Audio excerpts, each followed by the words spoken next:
आज का हमारा चैप्टर है रोटेशनल मोशन, जिसमें हम लोग सबसे पहले अंडरस्टैंड करेंगे न्यूटन की फर्स्ट लॉ। न्यूटन का फर्स्ट लॉ को मोमेंट ऑफ इनर्शिया भी कहते हैं। और मोमेंट ऑफ इनर्शिया का मतलब होता है ऐसी कोई भी बॉडी जो रेजिस्ट करे अपने मोशन के। फॉर एग्जांपल यहाँ पे कार और बाइक है। कार का वज़न ज़्यादा होता है और बाइक का कम। तो अगर इसमें से किसी और एक को भी अगर मुझे मूव करना है या रोकना है तो मुझे सबसे आसान होगा बाइक को रोकना, मूव करना, पर कार को उतना ही मुश्किल होगा। तो इनर्शिया का पूरा लेना देना वज़न से, यानी मैं वेट के ज़रिए इनर्शिया को मेजर कर सकता हूँ। अब आते हैं चैप्टर पे रोटेशनल मोशन में। तो इसमें तीन टाइप होते हैं। एक प्योरली रोटेशन मोशन, जैसे पंखे का गोल घूमना। दूसरा है प्योरली ट्रांसलेशन मोशन। ट्रांसलेशन में सीधा वाला घूम मोशन होना, जैसे कार का सीधा जाना, आगे बढ़ना। और थर्ड है रोटेशनल प्लस ट्रांसलेशन, जिसमें टायर गोल भी घूमते हैं और एक डिस्टेंस भी ट्रैवल करते हैं। ठीक है, तो इस बेस पे अगर मुझे ये समझना है कि मोमेंट ऑफ इनर्शिया का मतलब क्या होता है, तो ऐसा कोई मेथड जिसके ज़रिए मैं इनर्शिया को की क्वांटिटी को मेजर कर सकूं जो रोटेशनल मोशन में घूम रहा बॉडी का, इसको बोलते हैं मोमेंट ऑफ इनर्शिया।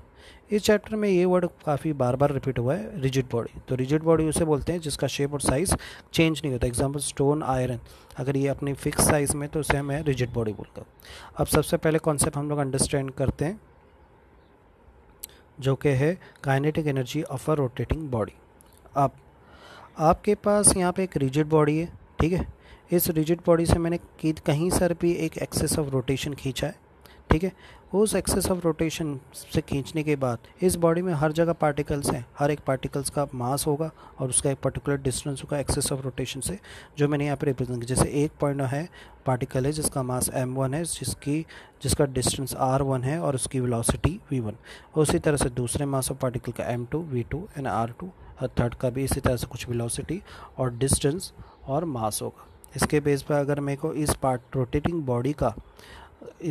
बॉडी का जो वेलोसिटी, उसको एंगुलर वेलोसिटी बोलेंगे, क्योंकि ये एंगल के बेस पे यहाँ पे स्पीड चेंजेस हो रही।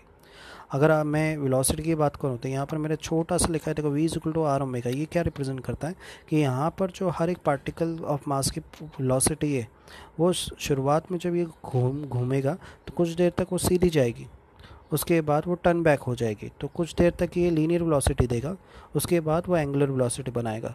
तो यहाँ पर एक्चुअल जो वेलोसिटी है वो डिपेंड कर रही है कि वो पार्टिकल कितने डिस्टेंस पर है और उसके बाद वो कितना एंगल बना रहा है। अब आते हैं काइनेटिक एनर्जी। काइनेटिक एनर्जी का फॉर्मूला है half M V square, which is half M V की वैल्यू है मेरे पास आर ओमेगा स्क्वायर, तो ये हो जाएगा half M R omega square. इसका इस्तेमाल करना है पूरे बॉडी की काइनेटिक एनर्जी निकालने के लिए। तो अगर मैं पहले बॉडी के पार्टिकल के काइनेटिक एनर्जी निकालो तो E1 इसको बोलूँगा half M1 V1 square. V1 square मेरे पास है तो half M1 R1 square omega square हो जाएगा। E2 की भी इस तरह से इक्वेशन बनेगी, जो nth टर्म तक जो बनाऊंगा, क्योंकि मुझे नहीं पता कि इस बॉडी के मास के अंदर कितने नंबर पार्टिकल्स हैं।